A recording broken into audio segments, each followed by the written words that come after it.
good governance on public finance matters. Mr. Speaker, Kenyans have expressed concerns about the public debt. Indeed, there is a perception of lack of transparency in the management of public debt.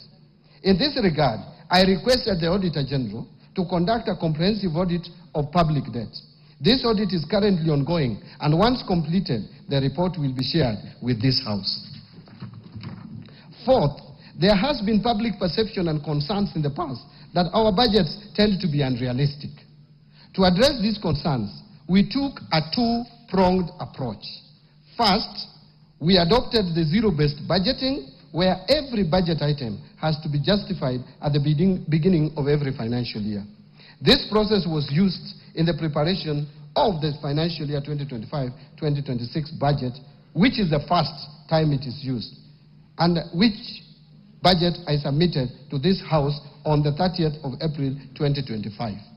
Second, in response to concerns on unrealistic revenue projections, we have reduced revenue projection to be in line with the trends.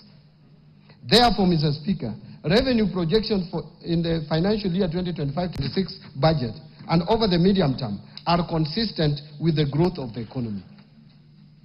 Fifth, Mr. Speaker, in order to improve governance in the public procurement process, I launched the e-procurement system on April 7, 2025, and beginning of 1st July 2025, all procurement by ministries, departments, and agencies will be done through the e-procurement system without any exception.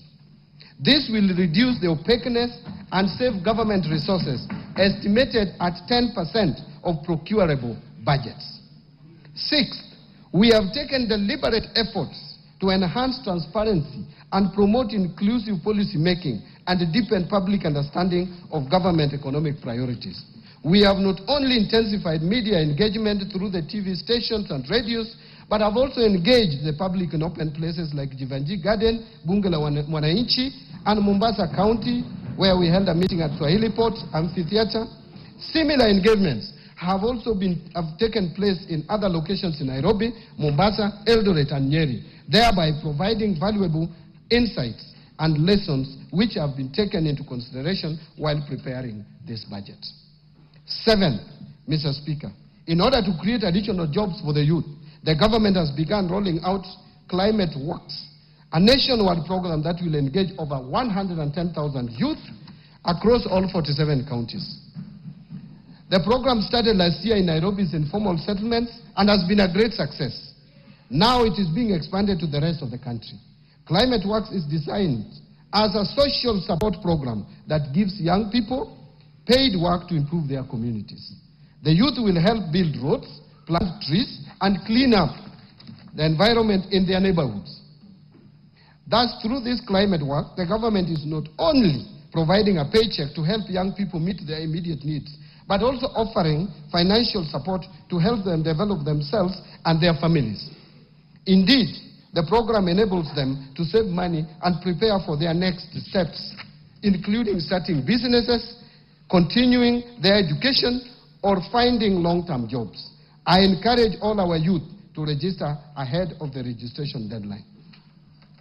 Today, Mr. Speaker, having heard Kenyans loud and clear, we have accommodated their diverse concerns in the financial year 2025-2026 budget.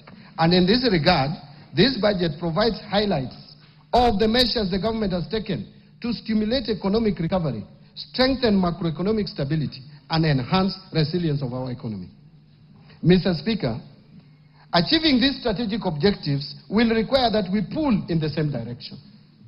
It is in this context that His Excellency the President has urged us to put our differences aside, build bridges, and focus on implementation of strategic interventions for a better Kenya. Mr. Speaker, in this respect, the theme for this year's budget is stimulating sustainable economic recovery for improved livelihoods, job creation, and business and industrial prosperity in line with better. That is bottom-up economic transformation agenda. That is the theme. Mr. Speaker, As we move forward in the implementation of the government's agenda, we are also conscious of the fiscal constraints that demand our collective attention and thoughtful action. 1, rising demands for increased public spending, which could lead to either higher debt or the need to raise taxes, both of which require careful consideration and balanced decision-making given current public concerns. 2, we face constraints on account of public debt accumulation. Progressively, our debt carrying capacity has narrowed. This calls for prudence and discipline on how we manage and take on new debt. And finally, we face the challenges of mobilizing higher tax revenues as we must balance the need for increased revenues with the need to keep the cost of doing business low to stimulate economic growth. Mr. Speaker, honorable members, these constraints are interlinked